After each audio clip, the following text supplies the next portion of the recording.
Seguimos falando sobre a queda da peça 3, já que os pedidos de falência aumentaram 80% em janeiro deste ano, segundo o Serasa Experian.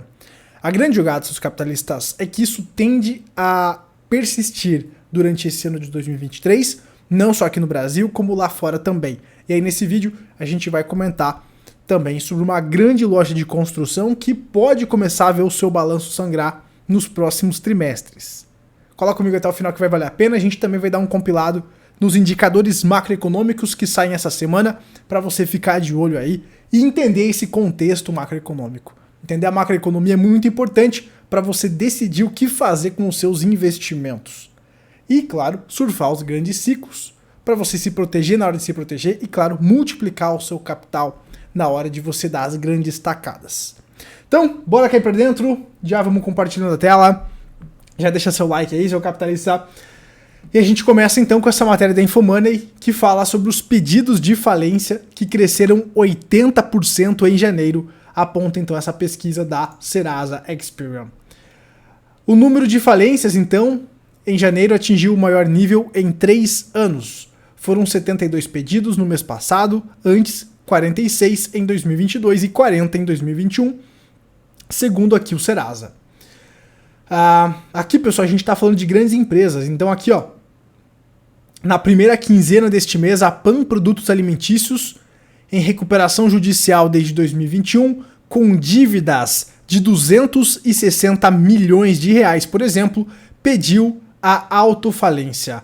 A Livraria Cultura, famosa, né, pessoal, Livraria Cultura, que não conseguiu honrar as dívidas no plano de recuperação judicial, teve a falência decretada no começo de fevereiro. Mais uma liminar reverteu a falência.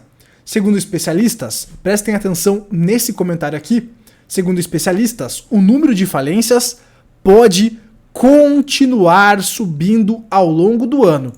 Podemos ter um novo pico de pedidos de recuperação judicial e de falências este ano. Estes primeiros meses devem mostrar como será 2023.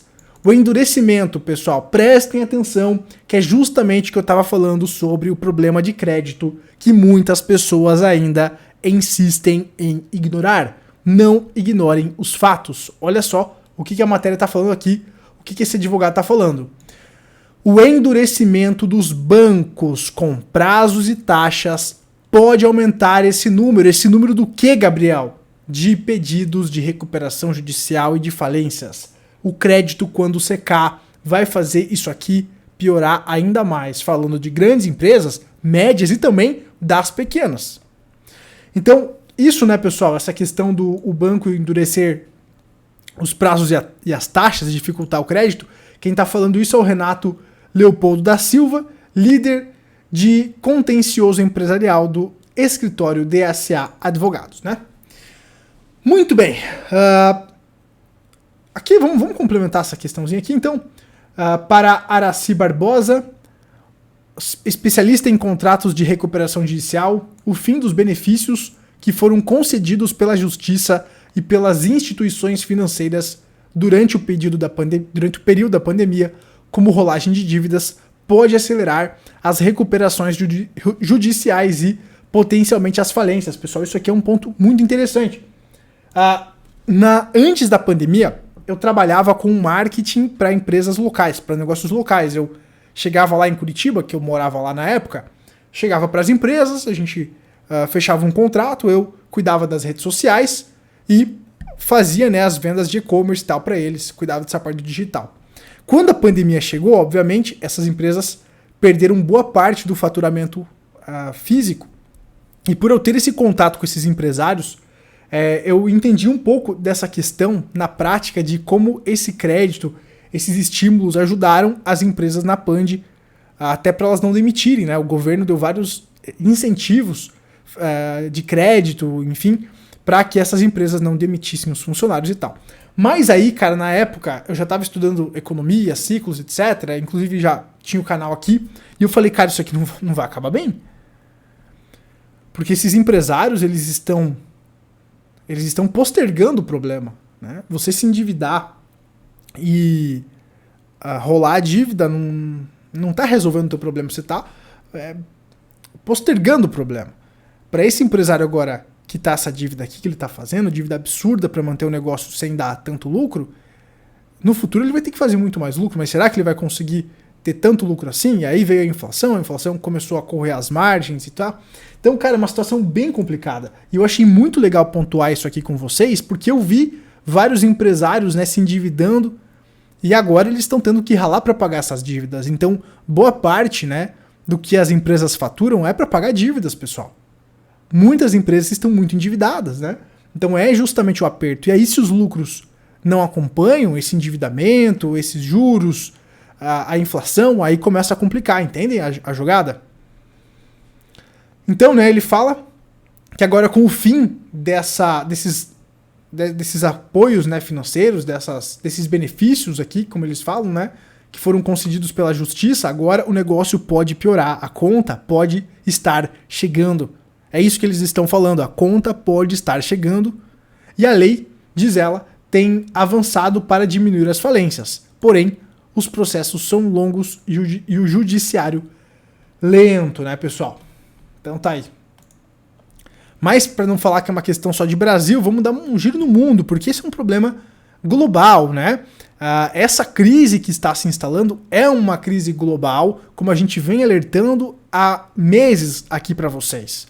Os sinais estão por todas as partes.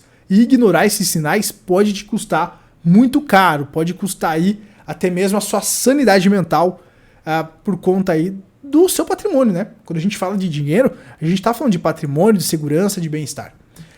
Mas vamos dar um giro aqui como é que estão as lojas de varejo lá fora. Alguns vídeos passados aí, a gente falou de várias varejistas brasileiras que estão com problemas, estão dando calote em fundos imobiliários. Então o negócio está bem complicado aqui no Brasil, mas isso também está se repetindo lá fora, pessoal. E aí a Home Depot é uma loja de ferramentas, de material de construção muito, muito conhecida. E ela falou, né? Ela reportou aqui um lucro superior ao estimado. Então a Home Depot ela divulgou um lucro por ação de 3 dólares e 30 centavos no quarto trimestre, 2 centavos acima da estimativa dos analistas. A receita trimestral foi de 35,8 bilhões de dólares contra o consenso do mercado, que era de 35,96. Então, ela veio bem, né? Uma ação que ainda demonstrou força. Diferente, por exemplo, das ações de tecnologia, que já demonstram fragilidade, já que as empresas do setor de tecnologia são as primeiras que sofrem com os apertos monetários. Mas prestem atenção, são as primeiras. Tem uma sequência. Lembra que a gente fala das peças e tal? Pois é. Tudo tem uma ordem e uma sequência. Você já vai entender onde eu quero chegar. Então, as ações da Home Depot fecharam em 317 dólares. Elas caíram 1% nos últimos 3 meses e avançaram 0,56% nos últimos 12 meses, né? Mas muito bem. Então, aqui a gente vê que esse setor ainda do varejo, de construção, está indo bem. Aí a gente vem para essa matéria da CNBC para aprofundar um pouco essa questão. Home Depot diz que gastará 1 bilhão de dólares para dar aumentos aos trabalhadores horistas. Gabriel, a empresa é muito boazinha que ela vai dar aumento? Não. A gente já falou aqui no canal da questão da mão de obra, do aumento do custo da mão de obra. Isso é ruim, pessoal. Isso é ruim. Vocês conseguem entender? Que quando a mão de obra aumenta, quando a empresa está crescendo, digamos assim, nesse cenário é ruim, porque aí a inflação não vai arrefecer. É o que eu falei no vídeo de ontem. Se você não assistiu esse vídeo, eu vou deixar o link aqui na descrição. É muito importante você entender o quebra-cabeça. Se a inflação não dá trégua, o aperto monetário vai continuar. E é esse aperto monetário que vai desgastar, que vai gerar o problema do crédito e tudo mais que a gente estava falando anteriormente, pessoal. Então, cuidado com a animosidade, cuidado com a animosidade. Eu me sinto meio louco às vezes falando essas coisas, porque poucas pessoas estão frisando isso para vocês. Mas a minha ideia aqui não é falar o que você tem que fazer, né? Mas para você refletir o que está acontecendo. Então, esse aumento aqui, pessoal, da mão de obra é justamente o que pode dificultar ali a contração da inflação. E digo mais, isso aqui vai achatar as margens da empresa, pessoal. Então a Home Depot disse que gastará 1 bilhão para aumentar os salários dos funcionários horistas. O varejista, né, de materiais de construção é o último a sinalizar que o mercado de trabalho ainda está apertado, beleza? Então, lembra da ordem que eu estava falando? Esse setor de materiais de construção é o último a sinalizar que o mercado de trabalho ainda está apertado. O Walmart, o maior empregador privado do país, anunciou recentemente que aumentará, olha lá, o Walmart também, que aumentará o salário mínimo para 14 dólares por hora para os funcionários da loja, pessoal. Então, aumentos de salários, o mercado ainda continua forte. O mercado é a quarta peça. Então, eu acredito que ainda tem muita água para rolar. Nós estamos vendo, como eu falei em vídeos passados, uma transição de altas nos lucros para baixas, mas é só a transição, é só o começo. O primeiro trimestre desses balanços que saíram pega o último trimestre, né, do ano passado. E a grande jogada é que a gente está tendo uma fotografia do que começou no ano passado. E a gente vê as empresas de tecnologia sofrendo mais com essa questão do aperto monetário. A gente pode ver esses setores, a indústria primeiramente sofrendo, nos próximos trimestres que vai vir aí, talvez segundo trimestre. E a gente vai ver por último o setor de serviços. Então vamos lá. Tecnologia, depois vem a indústria, depois vem os serviços. O setor de serviços é o último a dar pau. Então vocês percebem que talvez a gente tenha ainda um longo caminho pela frente? Talvez a gente vai começar a ver a treta realmente estourar lá por junho, julho, agosto desse ano. Então tem muita água para rolar ainda, tá, pessoal? É difícil falar uma data. Eu tô falando aqui da ordem das peças para vocês irem observando também como elas vão caindo. Várias peças que eu falei que iriam cair no passado, caíram. E muitas ainda vão cair, como eu venho falando para vocês em vídeos passados. E isso aqui, pessoal, então é algo para ficar de olho, por quê? Porque se eles estão gastando mais, isso vai afetar a questão dos lucros dessas empresas, principalmente quando o consumo diminuir, e já está diminuindo, já estão dando sinais de fraqueza, certo? E eu acredito que isso aqui também pode dificultar a questão do combate à inflação, certo? Então, isso pode fomentar justamente o aperto monetário persistir. É isso que vocês precisam compreender, tá bom? Muito bem. A quinta-feira, amanhã no caso, nós temos algumas questões muito importantes para vocês observarem. Vai sair alguns indicadores bem importantes na macroeconomia, às 10h30 da manhã, horário de Brasília, como por exemplo aqui os pedidos contínuos por seguro-desemprego, para a gente ter uma ideia de como está aí a questão do emprego. Vai sair também o PCE, que é o núcleo de preços, o indicador preferidinho lá do Fed, que eu não gosto muito, mas também não importa a minha opinião, porque eles excluem, né, por exemplo, a inflação de energia e alimentos. Eu acho isso ridículo, mas ok. Então tem aqui a questão do emprego e da inflação, tá? São duas coisas muito importantes. Então eu acredito que observar o mercado na quinta-feira, observar esses indicadores na quinta-feira, vai dar uma clareza do que está por vir. Porque a gente sabe que a grande guerra hoje é contra a inflação. Então se a gente vê a inflação arrefecendo nesse PCE, vai ser importante.